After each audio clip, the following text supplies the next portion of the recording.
Hi everybody, Patrick here from Engineering Shock Electronics, engineeringshock.com. This is the second fundamentals video for the Butler Arduino computer, and what you're going to see is just some very simplistic functionality.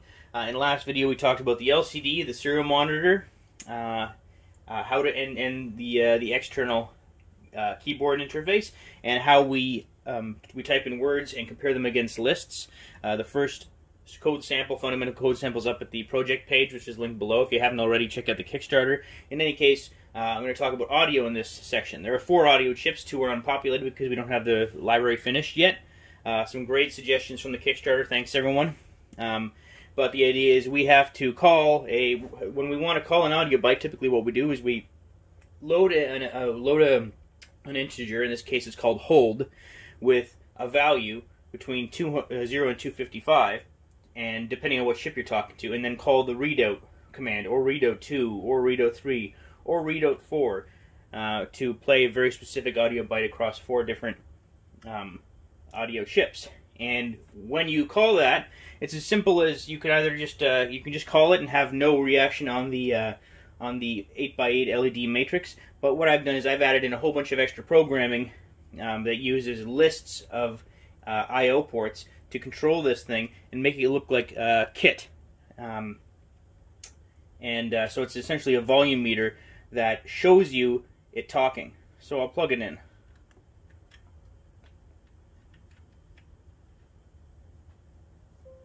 I realize I don't have the audio on. Sorry about that. The Butler. I am programmed to serve you. So I've removed the Sir or Ma'am option. It's just going to play a couple audio bytes because I'm rebuilding my firmware from scratch with commented code so that I can teach you the fundamentals of how it works. So now all I've done here is I haven't added in the state machines yet, so we're not comparing what we enter in our keypad to a list of words or in a directory. We're slowly getting there. We're going to get there actually next. We're going to call the state machines function. We're going to talk about that. But if you want, check out the project page below because we have a whole lot of new commented code up here. In any case, after I enter any word, I've altered the programming so it plays the Imperial March. So if I enter in GGGG,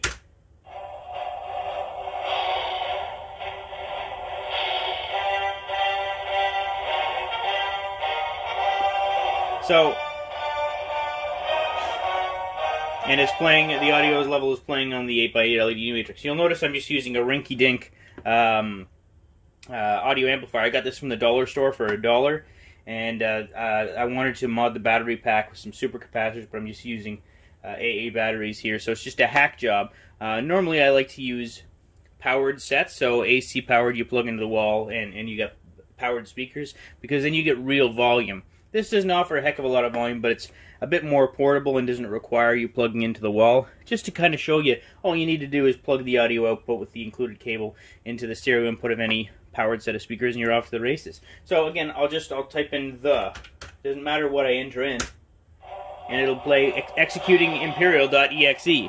It's an incredibly simple program. It literally writes to the LCD execute imperial.exe, and then it plays the soundbite's on the 8x8 LED matrix, and then it returns to the command entry port, which means now I can enter in another command. But because we don't have our list of words and our programs installed in this yet, we're not going to do anything after we type in a word except for play the Imperial March. We're not going to do that over and over again because that's very repetitive and silly, just kind of funny for one video.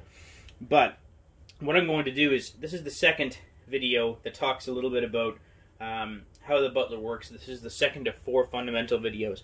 We've got 2 more to go, and I'm going to keep adding to the software as we go. But once I'm done adding the bare bones sections, fundamentals 1 through 4, I'm going to release the entire software as I've written it and commented it, so you can see everything you've learned up until fundamentals 4.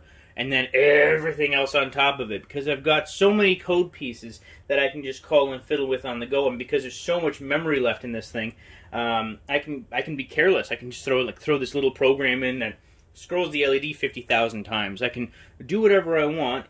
I can create a massive program and I'm still going to have tons of space left over. So I've got all these programs, and many of them don't even have a directory, a word assigned to them. They're just kind of there in case you want to learn from them.